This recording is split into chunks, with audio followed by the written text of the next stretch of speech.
Hi guys, it's Izzy and welcome back. My hair's getting out of hand. We're just gonna ignore it, pretend it isn't there. It's fine. But in today's video, I am going to be doing a kind of recent wrap up of some of the books that I've read in the last 2 months or so that have had characters with disabilities. And I have been making my way through some of the books that I know contain characters with disabilities, and yeah, I'm just going to talk about like whether they were in voices, whether I think they were good representations, etc.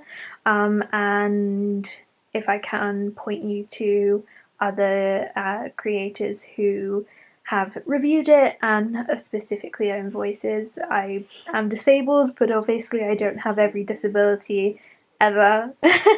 I do have quite a few, but not all of them, obviously. So, just in case you haven't watched any of my other videos, I have a genetic connective tissue disorder that affects my whole body and all of my organs, and I have been in a wheelchair for 7 years, I think, and I'm generally very ill and bedbound, hence the background that we're going for here. So yeah, I've got a few problems. You can watch some of my videos I've done on it previously if you're interested, and I also did another video talking about representation in books and what books I hate, like Me Before You, which I despise, and what books I think did a better job, but not many of those were actually written by disabled people because not many books are published with disabled characters, which is really frustrating. We make up at least 20% of the population, and yet we have little to no representation in books, media, anything. And I think as we advocate for representation for all people of colour and for LGBTQ plus people, and like body positivity, all that kind of stuff that we want to see in books, I think just as a heads up, I think if you're an advocate for diversity within books, then please make sure you give just as much kind of like time and passion to the inclusion of disabled characters, and mainly the publishing of books written by disabled people, because I think sometimes we get left behind a little bit. But that is all I will say, so let's begin, because otherwise we're going to be here all day. The first book I'm going to talk about is an ARC I received, but it is out now, and that is Even If We Break by Marieke Nijkamp. I'm just gonna put it there for now. Marieke Nijkamp is a disabled, chronically ill author. They have in their Twitter bio that they are non-binary, but it doesn't say what pronouns they use, so I'll just refer to them as they, them, just to be safe. But this is a YA thriller that follows five teenagers who have been playing this kind of made-up role-playing game for their entire high school lives together, and as they get closer to graduation and they know they're going to go their separate ways, they decide to head out to a cabin in the woods for one last weekend of playing this game before they kind of separate. And as you can imagine, a cabin in the woods, it doesn't go well. And yeah, it's creepy. It's a great book. It's a great time. I give it 4 stars. It was a really solid book, but the representation in this was so good. So there's 5 characters. There's like a black character, a trans character, a non-binary character. So there's really just a lot of diversity within the group, but specifically, obviously, I'm here to talk about disability. So one character is autistic and has chronic pain in, I think it was in her knee from an injury, and is struggling with painkiller addiction. And there's another character who has arthritis and uses crutches to move around. So it was really nice to see some kind of like different representation, and I think it was included so well. Like you could so easily tell that this was someone who was writing from experience, and it was definitely a authentic disability experience in my life. I think they did such a brilliant job at making sure that the difficulties they had related to their disability were consistent throughout the story. I feel so often with non-own voices characters, they are kind of, if it's not convenient for the plot line, then their difficulties kind of suddenly become irrelevant, and that's very frustrating, is the kind of like inconsistency, and it feels like it's just being used to, like, when it's just being used as and when the author decides to. Whereas in this book it was really very consistent, and I really appreciated that every aspect of being disabled, and especially if you use mobility aids like crutches or a wheelchair, I think it did such a brilliant job at like kind of exploring a lot of those aspects, even though that obviously wasn't the focus of the book because it's a thriller. And I also really enjoyed seeing disabled characters and characters with chronic pain, like in an action kind of setting. I sometimes struggle to connect to kind of thriller books or fantasy books or adventure books because I can never imagine myself being in those situations, because no one ever writes about someone who's in a wheelchair or uses crutches or like is in pain. And so like sometimes I can just like I can struggle to picture that kind of situation because I just don't feel like I could ever be the hero or be part of that. And I really appreciated that this book, while taking into account all the difficulties, still very much made it equal and inclusionary, and it felt like I could maybe be in that situation. Not sure I'd want to, if someone was trying to like murder me, but like it's fun to know I could maybe get out of that situation. And I just think this is brilliant. Marieke Nijkamp has also written a graphic novel, Oracle Code, that I read I think around April time, which was just like full of disabled characters, and it was so good, and I would highly recommend checking that out. I know they have written a few other books, which I do plan to get to at some point, as I really enjoyed this book and I really enjoyed the disability representation. If I can find own voices reviews for the autism rep in this book, then I will link them in the description. But again, as disabled people aren't sent books about ourselves, it's harder to get own voices reviews, so yay. Another book I read was The Good Thieves by Catherine Rundell. This is a middle grade book set in 1920s New York. A girl comes to visit her grandfather and finds out that he has kind of been swindled out of his home and fortune, and she sets out to kind of form a team to go to his former home and steal, I think it was an emerald or something, and to try and restore his fortune.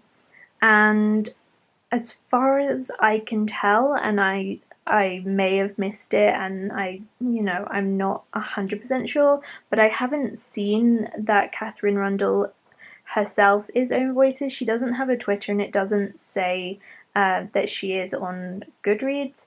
So if I find out any more information, I'll just put it on the screen. But we're going off the fact that it is not own voices, and so the disability rep basically involves the main character having gone through polio and is left with a limp and chronic pain in her like foot and ankle and shin.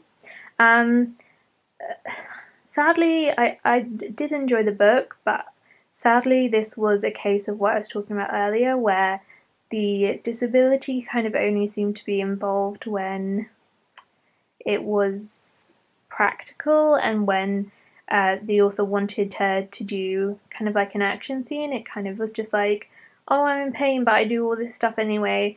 And it felt very unrealistic to me because it was just kind of like every time she did something, she would state that she was in pain, but then do it anyway. And at no point did her disability actually stop her from doing anything.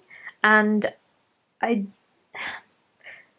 as much as disabled people can do, you know, anything they dream of, like, we do have limitations in terms of whether we suffer from chronic pain, whether we have, you know, like mechanical restrictions, whatever it is. Every disabled person has, you know, a couple of things that, or in my case, a lot of things that are practically impossible to do. And I feel like in this book, I appreciated that the main character with this disability was the kind of, you know, hero and the protagonist, but it did feel unrealistic in that she was just kind of able to do anything she wanted to do. And yeah, so I'm kind of torn on it because I am happy that this is in middle grade and, you know, children are reading about this, but then at the same time I'm like, children are going to read that she has this limp and she has this chronic pain, but she doesn't ever let it stop her. And I think sometimes that rhetoric can be kind of damaging because I think then maybe if they come across someone else who has some form of disability, chronic pain, whatever, then they'll expect them to be able to do anything they put their mind to, which is something that I have struggled against for most of my life. And yeah, that just concerns me a little bit that the expectation will then be, why can't you do it? And like, you should be able to do it, whatever it is. So yeah, I don't think it was damaging representation in any way, but it was a bit infuriating because I was going in expecting a bit more from the disability rep, and it just kind of felt like it was just added in for the sake of it, and not given enough thought, in my opinion. So yeah. Another book I read is Get a Life, Chloe Brown by Talia Hibbert. This is an adult romance book. Now, romance isn't really my favourite genre. It's just never been like my favourite thing to read about, so I did mainly read this for the chronic illness representation, but it is a story that follows our main character Chloe Brown, who kind of almost gets hit by a bus and decides that when if someone read out her eulogy, it would be a very boring eulogy. And I can relate. I have felt that a lot of times, and so she decides that she is going to kind of push herself out of her comfort zone and do some more exciting and adventurous things and try and like kind of give her a more fulfilling and you know, exciting life. And so she kind of makes this list of all the things she wants to do, things like riding a motorbike, going camping, just stuff that she kind of thinks that everyone should do in their lifetime. And it ranges from small things to like big things like traveling around the world. And she sets out to do these things. She has chronic pain, fibromyalgia, and kind of chronic fatigue as a result of the chronic pain. And as I believe that Talia Hibbert suffers from chronic pain. I don't know exactly specifically what she suffers from, but it is own voices in terms of chronic pain. And this was so good in terms of disability rep. It, it made me so happy. I can't think of the last time I read a romance where disability was such a prevalent part of it, and yet wasn't the reason that the characters couldn't get together, and wasn't this like driving force of, oh, I can't be with him because I'm going to burden him, which is a narrative we see too often, and one that really infuriates me, especially when what do people try and write it. But anyway, I'm getting off on a tangent. So Chloe decides that she wants to do these things. She moves out of her family home into a flat, and the kind of like the man that like fixes stuff in this block of flats, I can't remember what the word for that is, and who also lives in that block of flats, agrees to help her kind of do these things, and as you can imagine, romance ensues. And like I said, romance isn't really my thing, and I did just read this to see what the representation was like, so then I would be able to recommend it or not recommend it, depending. And I ended up really enjoying it. As a romance, I think it was a fun one. I really liked both the main characters, and kind of the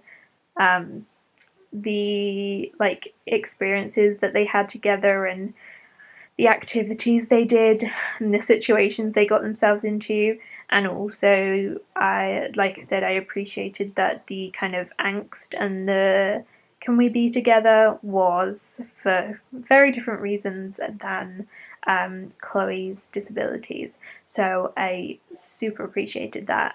And I think the romance was done so incredibly well. It is very hard to write a love interest that is well balanced for a main character with a chronic illness or disability. It's something that's difficult to get right because it is a delicate situation, and it is it is harder than two able-bodied people dating. But what Talia Hibbert did so well in the love interest, Red is his name, is balanced him so perfectly so that he was understanding, he educated himself, he was thoughtful, he made sure to park close to where they were going to camp, to do all these kind of smaller, more logistical things that disabled people have to think of all the time. And I really appreciated how he kind of wasn't leaving it all down to Chloe to be the one to be like, okay, I need this, like, we need to change this, we need to change this. Like, he genuinely was thoughtful, but it didn't come across in like a coddling way or a condescending way where it was like over the top. And a lot of the time disabled people can be like infantilized, I don't know how to say that word, and kind of like treated like children. Like, I know basically every disabled person at some point has had the experience where the person you're with is the person that people will speak to because they think that you're not capable of anything, and that you are just made to feel very like childlike. And I think everyone who has a disability can relate to that. So I think she did such a brilliant job at balancing those two things, where the love interest was thoughtful and understanding, but not kind of deciding they have to do everything for the disabled person, and they have to be the savior of the day. And it was just so well balanced and so well done, and I was just so impressed with how it all came across. It was so authentic, and I just loved Chloe as the main character. I really connected to her personality wise, and just in a disabled kind of way. She was a great character, and Red was really interesting too. So all around a good time. I was very pleasantly surprised. The Another book I read was A Kind of Spark by Elle McNichol. And this is a middle grade book that follows our main character, Addie, who has autism, and she is 11, I believe, and she decides that she wants a memorial to be built in her small Scottish village to memorialise the witches that were burned and killed and in when was it, the 1600s, I think, or something, because she finds out that like Scotland, and particularly her area of Scotland, had quite a lot of influence in the witch trials, and she thinks that they have war memorials and things like that, and that witches should be memorialized too. And it was a fantastic book. I really loved it. It was so well done. Addie was a really, really great protagonist. She was passionate and empathetic and just so full of life, and just really I really related to her and her like kind of determination and passion. And she also has two older sisters, one who is autistic and one who isn't. And I think that was really interesting because I think a lot of the time autistic characters are written as kind of very isolated because no one really understands them. And it was really nice to see that Addie had this support from her older sister who had kind of gone through the things that Addie was going through and was able to advise her and understand her and help her kind of navigate things. And Elle managed to weave the kind of story of Addie and her sisters and their experience with autism with the witch trials and the persecution of witches who at the end of the day were persecuted just for being different. And that's something that really takes hold of Addie because she can so understand that feeling, and she knows that she is different, and so she kind of is just like really passionate about these witches who did nothing wrong other than being different. And it was just so well written.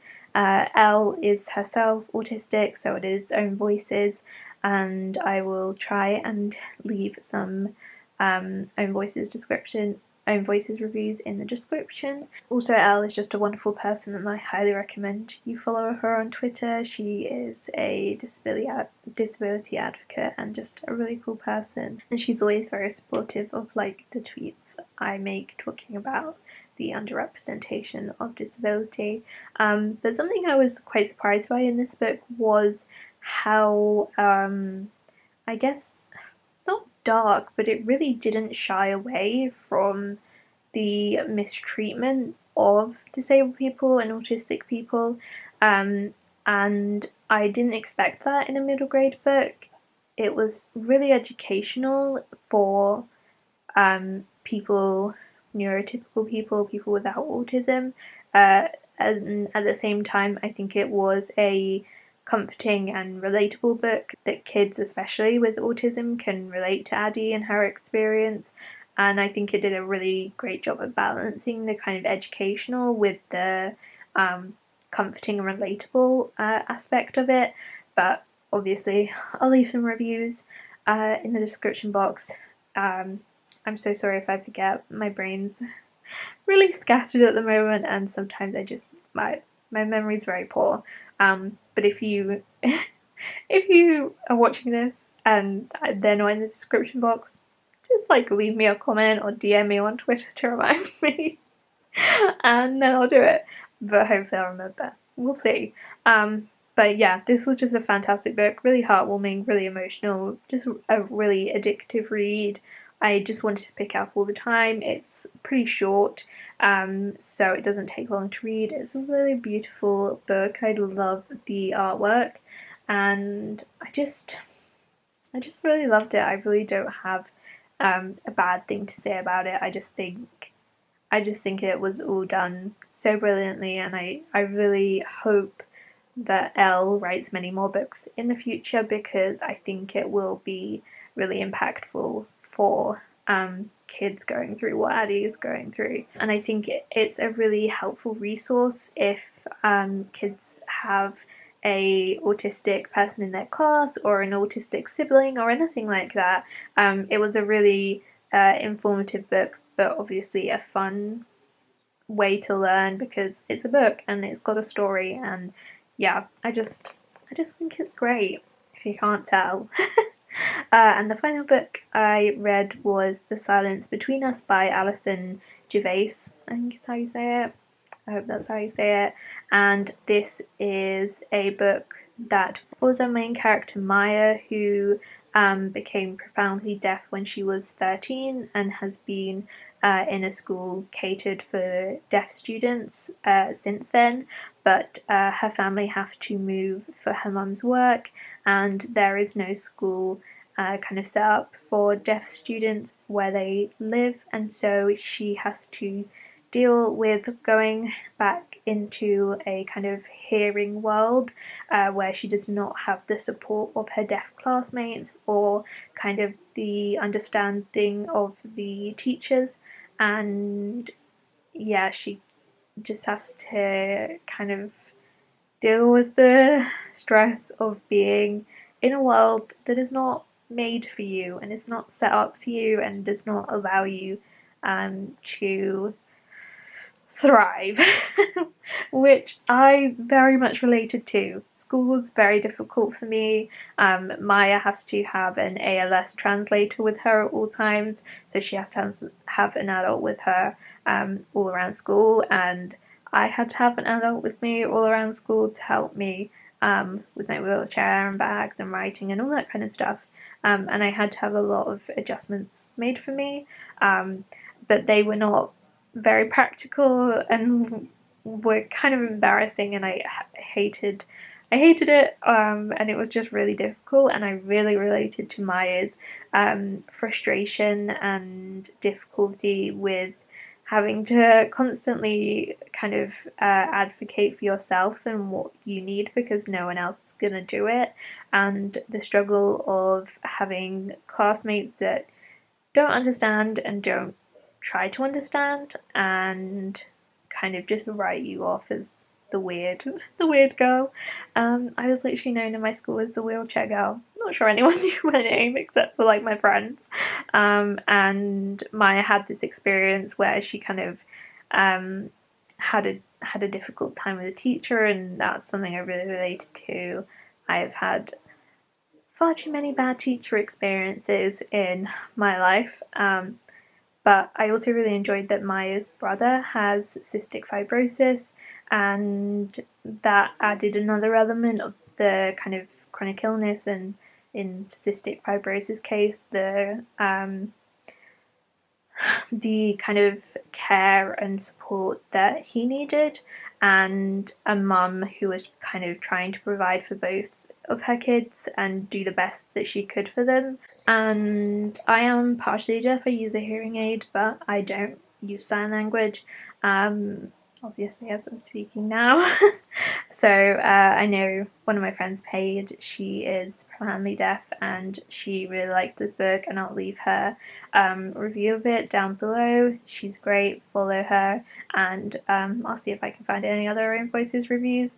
Something that really frustrates me is that a lot of the reviews for this book criticize the way Maya feels and conducts herself within the school environment, and it really frustrates me because able-bodied people have no idea the kind of stress and frustration that we disabled folks go through every day, and I think that they need to check themselves and take a step back and wonder why they feel that they should know how you should feel about a situation that you've never been in and never going to be in and can't even begin to understand.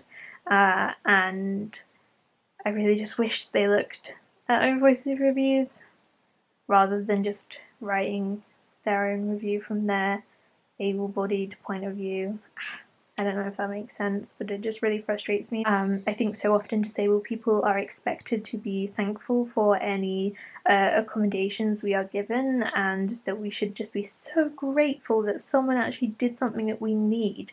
And a boy and girl in her class who she becomes friends with make an effort to learn sign language, as they should. And initially Maya isn't super receptive, because she's kind of used to being let down by hearing people, and she's not like immediately like so grateful that he learned a few signs. And some people have written reviews where it's like, oh, Maya was like rude, and like she didn't like he put so much effort in, and it's like he literally just made an effort to talk to her, and she should be like eternally grateful. Like, that's not how it works. People should make that effort, and it shouldn't be like, oh my god, he's incredible. It should just be like, that's nice that he made the effort to communicate. But I think it was handled really well. I really related to Maya's frustration, but I enjoyed that it kind of slowly built up her trust again, and she was able to really confide in her friends and the love interest. And I just think it was really well done. I really enjoyed it. It was a great book aside from the death rep, and it was just a really well written and enjoyable book. And I think the representation was great, and I enjoyed seeing a disabled character that was frustrated with how little the world catered to her, and how difficult it was to do the simplest of things. And I think sometimes we write disabled characters as these like perfect, delightful human beings, to make us easier to digest for able-bodied people. And we kind of put ourselves in this role so that we will be more accepted. And I liked that the author clearly was writing a real character, a real person who had flaws, and she wasn't perfect, and she wasn't this delightful person, but she wasn't a bad person by any stretch of the imagination. But I just really liked that she felt a lot more real than I feel like some other characters, some other disabled characters have in other books. Not the ones I've been talking about today, but just in general. Sorry if that got a little bit confusing towards the end. I'm very tired and my brain does not work that great at the moment, so it's a little bit iffy, but I hope this video was informational. I hope you pick some of these books up. I really implore you to, if you're making if you're trying to diversify your reading, please pick some of these up. I try to give a range of genres and age ranges, so hopefully there's at least one book that interests you. And yeah, please give this video a thumbs up, comment down below, subscribe. I really appreciate it if you support my videos that I do on disability.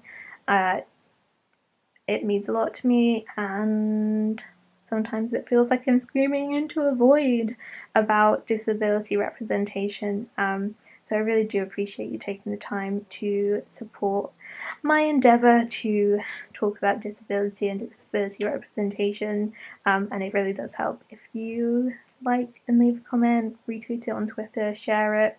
I would really appreciate it. So yeah. My next video will probably be my October wrap-up. I did a lot of reading at the start of the month, then I developed a BTS obsession and things went downhill. But yeah, I hope you have a wonderful rest of the day, and I hope you're all safe and well, and I hope you pick up some books by disabled people with disabled people in them. That's the PSA for today, folks. So, have a wonderful rest of the day, and I will see you in my next video. Bye!